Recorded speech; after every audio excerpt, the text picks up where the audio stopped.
I convulsed in the backseat of my friend's car as they drove me to the ER. When I got there, the triage nurse saw me immediately. Urgent care had called ahead to let them know I was coming. They gave me a gown and a bed and some bright yellow socks, yellow for fall risk. And I lay in my bed with a thin blanket that didn't really keep me warm, my feet sticking out. And a man walked in, arms crossed, was frowning. He didn't have a white coat, which struck me as strange. And he looked down at his clipboard as he spoke. Occasionally, he looked in my general direction, but he never really looked at me, mostly just at sort of the air above my face. He looked at his clipboard and back at me. My friends and I, we named him Greg. We felt it was more fitting of his personality. Apologies if there are any Gregs in this classroom. And he looked at his clipboard again, and then he goes, I see you're a student. That must be pretty stressful. Do you think you're just stressed? And for fuck's sake, I thought I was past this. I'd heard that question before for 9 years, asked over and over by doctors, usually by men, but not always. Every time a test result came back normal, are you sure you're not just stressed? This sounds like stress. Have you considered mindfulness? And every time I heard those words, I know it wasn't their intention, but it always felt like they were blaming me. Like somehow it was my fault for being sick. And then one summer day after graduation, a fluke test came back abnormal. I'm not sure if it was a mistake or a miracle, but it got me sent to a new cardiologist who gave me a diagnosis, postural orthostatic tachycardia syndrome, POTS for short. My autonomic nervous system wasn't regulating my blood pressure and my heart rate properly. And so the dysregulation of my circulation was causing maybe not all, but at least a lot of my health issues. For 9 years, it felt like I was drowning and no one could see. And now, for the first time, I had a name. I had this coherent explanation for the nausea and the dizziness and the vomiting and the blackouts and the pain and the fatigue. And I was so relieved to finally have a name. And the diagnosis, it didn't fix everything. My health, in fact, got a lot worse. My first semester of divinity school, I ate canned soup almost every night for dinner because I didn't have the energy to cook.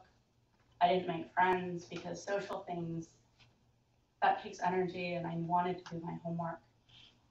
I would go to church on Sundays and help set up, and then I would sit in the back row and sleep through the service because that was as present as I could be, but I at least wanted to show up. But even though my health was worse, I had this name. I felt like now I had legitimacy. And now if I go to a doctor's appointment and I say there is something wrong, now doctors will believe me, even if the test results come back normal. Because I have this concrete, fancy name.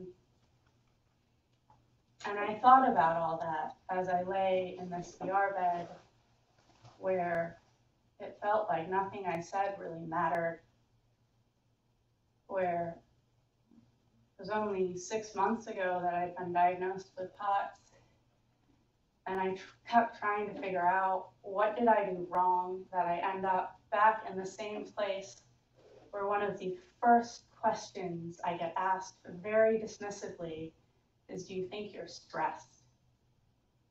And I played back the events of the past few days. The convulsions had started about a week prior, after a colonoscopy of all things. I woke up from sedation, and at first I was fine, and then my spine hyperextended off the bed, my neck twisting, my arms flailing. The nurse, he held his hands by my head so that I wouldn't bash my head against the metal railing. And I shook violently for about a minute or so, I'm not sure. And then my body was still. And then I convulsed again and again and again and again. And then Duke Hospital discharged me. They sent me home. Which, to go into a hospital not convulsing and then to leave convulsing is just not the dream. And so the next day I spoke with the anesthesiologist, and I remember trying so damn hard to not come across as angry or threatening, to communicate that I wasn't mad, I was just scared, that something was wrong. Please help me. And she said, nothing we gave you could have caused this, and she suggested I try student health. Which, I'm actually quite a fan of student health, but that was not the answer I was looking for. On my second trip to urgent care, the nurse sent me to the ER. At this point, I hadn't been able to sleep for more than a consecutive hour and a half or so because I would wake up violently shaking. I started slurring my words, and my speech slowed, and I couldn't quite put things together. And I've watched my body fall apart before, but to feel myself losing my mind as well, that was terrifying. I got to the ER and I thought, I'm gonna be okay. They're taking me seriously. Someone's gonna do something. And I'm gonna get better. And then I got Greg. And I try hard to have grace for doctors and nurses and medical practitioners. All I've ever wanted to be is a doctor. And I believe that for the most part, they're doing their best. And they're human, but I haven't been able to find any grace for Greg. I can't remember everything he said or all the events of that night, but I remember how he treated me. And every time he looked in my general direction, it was with disdain and disgust. Like, how dare I take up a bed in the hospital? And that was worse than being ignored. And I couldn't even really challenge him because I was exhausted and in pain and struggling to put together coherent sentences. The hospital discharged me about 3 hours later, discharge diagnosis of limb tremor, which, whatever was going on, it was not a limb tremor. I went home because there was nothing else to do. I took incompletes in 2 of my classes and flew back to California where my parents live.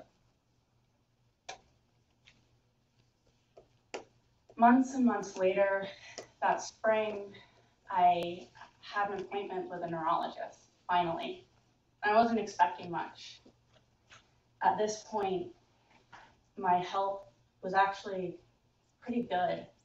The convulsions, they stopped eventually months ago. I was fairly confident that I'd had a bad reaction to a nausea medication I'd been given with sedation. I remembered later a nurse,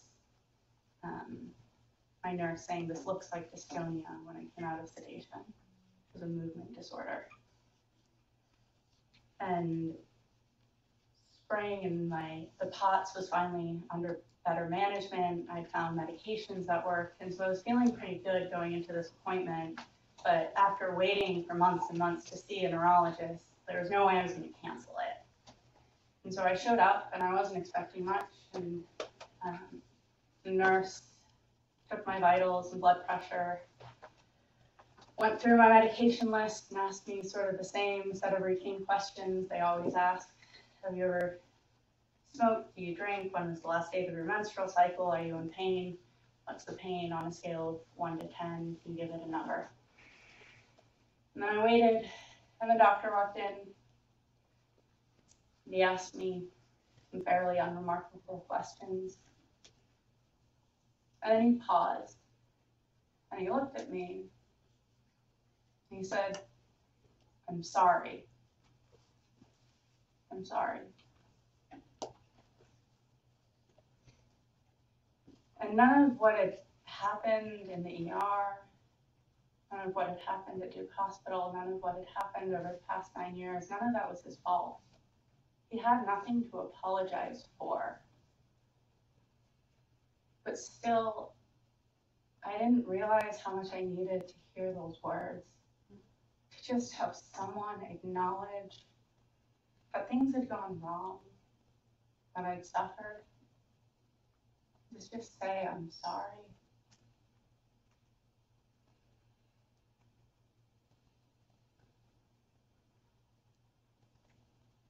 I left that appointment with a strange sense of peace and calm, a little bit less angry than when I went in.